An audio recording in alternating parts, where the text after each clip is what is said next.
J'ai l'honneur et le plaisir de présenter aujourd'hui une communication relative à la mise en œuvre de la stratégie nationale de la conservation et l'utilisation durable de la biodiversité. Donc la désertification est importante. Il y a plusieurs décennies donc, qui ont été dédiées à la désertification, directement ou indirectement. Il y a la décennie pour les déserts et la lutte contre la désertification, et aussi la décennie pour la biodiversité. Donc dans le dernier rapport de l'IPBES, qui est donc l'équivalent du GIEC pour les changements climatiques, ce rapport il est alarmant. Donc dans ce rapport, il est mentionné qu'il y a une perte de la biodiversité. Il y a 1 million d'espèces qui sont menacées. Il y a des espèces d'amphibiens à l'échelle mondiale. Donc à l'échelle mondiale, il y a 40% d'espèces d'amphibiens qui sont en danger et qui sont en danger. Donc quelques données sur la biodiversité. Donc il y a 16 000 espèces et taxons confondus donc à l'échelle nationale. Ce sont des chiffres donc à l'échelle nationale. Donc il y a tous les écosystèmes qui sont menacés par des pressions diverses. Et le niveau de dégradation est globalement préoccupant sur l'ensemble du territoire national. Donc il y a eu une première stratégie nationale de la biodiversité qui a donné donc une évaluation en 2000 donc sur la biodiversité. Et puis il y a une autre stratégie de 2016-2030 qui a été adoptée par le gouvernement le 28 mars en 2018. Donc la stratégie de la biodiversité, elle est déclinée en 4 orientations stratégiques. La première orientation est relative à l'adaptation du cadre institutionnel, stratégique et législatif. La deuxième orientation est relative à la valorisation des connaissances. La troisième, c'est relative à la conservation et la restauration du capital naturel. La dernière orientation relative à la valorisation de la biodiversité. La stratégie est déclinée en 21 objectifs et 113 actions. Donc j'ai repris ici un certain nombre des objectifs de la stratégie. Ces objectifs sont en lien direct, donc en lien avec les objectifs d'Aichi et avec les objectifs de développement durable. Donc avec les objectifs de développement durable, la stratégie de la biodiversité, elle est en lien avec 16 objectifs de développement durable. Il y a 2 objectifs qui sont directement liés à la désertification, c'est l'objectif 12 et 17. Ils sont mentionnés ici relatifs à la protection, la conservation, la restauration des écosystèmes. Et nous avons donc un objectif à l'échelle nationale de restaurer, de conserver au moins 50% des zones terrestres et 7% de zones marines. Donc le 6e rapport national de la biodiversité, et je rappelle que la GELI est membre du Conseil, elle était membre du Conseil du rapport national des rapports nationaux. Et donc ce rapport il a été élaboré par l'ensemble des secteurs. Dans ce rapport, il y a une évaluation donc, de la stratégie nationale de la biodiversité. Sur le plan gouvernance et pour le suivi pour l'évaluation de la stratégie et pour le suivi des rapports nationaux, il a été mis en place un comité intersectoriel de biodiversité composé de 41 membres.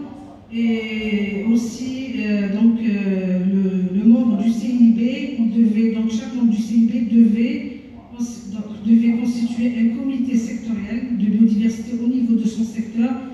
Et le comité sectoriel devait aussi élaborer des plans d'action sectorielle de biodiversité.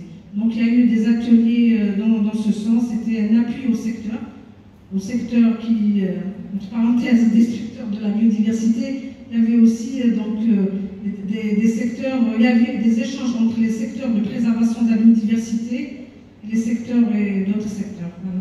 Donc on avait un appui d'un expert international dans le cadre d'ateliers d'échange.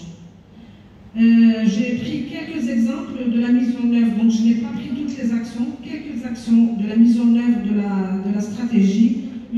elle est concernée par plusieurs secteurs. J'ai pris juste deux exemples concernant par exemple la standardisation et l'harmonisation des données sur la biodiversité. Il y a eu un référentiel taxonomique des oiseaux, des mammifères et de la flore et deux référentiels méthodologiques. Il y a aussi l'actualisation des inventaires de la faune et de la flore par d'autres secteurs. Par rapport à l'observatoire, donc au niveau du 5e rapport de la biodiversité, une des contraintes c'était l'inexistence d'un observatoire de la biodiversité. Donc le secteur de l'environnement avait proposé un texte donc, de création d'observatoire pour le suivi des écosystèmes. Alors par rapport à la valeur économique, donc il y a des études qui ont été faites sur les services écosystémiques au niveau du parc national de Trala avec nos collègues de la Direction générale des forêts, et aussi donc d'autres études de valeur économique donc au niveau des mondes d'eau.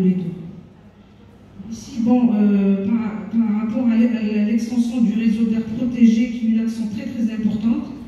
Et mes collègues de la Direction générale des forêts, ils ont parlé déjà de ça. Donc, j'ai mis ce tableau qui a été échangé avec la Direction générale des forêts parce que nous devons avoir donc les mêmes chiffres pour les soumettre au secrétariat de la Convention de la biodiversité.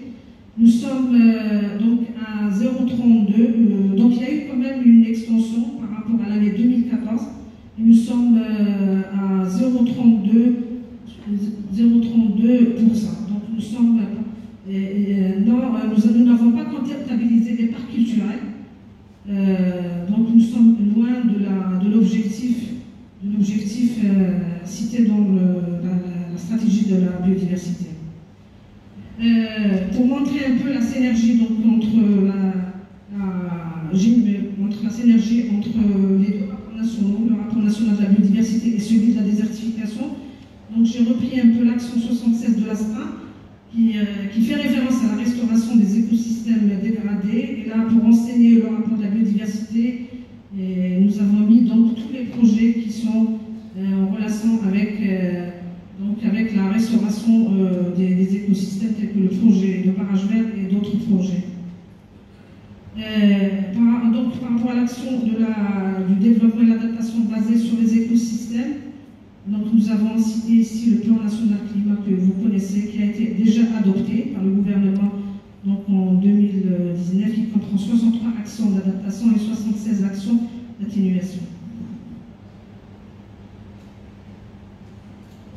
J'ai pris un exemple, même Mme Fatas, elle avait parlé du littoral, un exemple donc, de fixation de dunes qui a été fait par le Commissariat national du littoral dans le cadre d'un projet de coopération.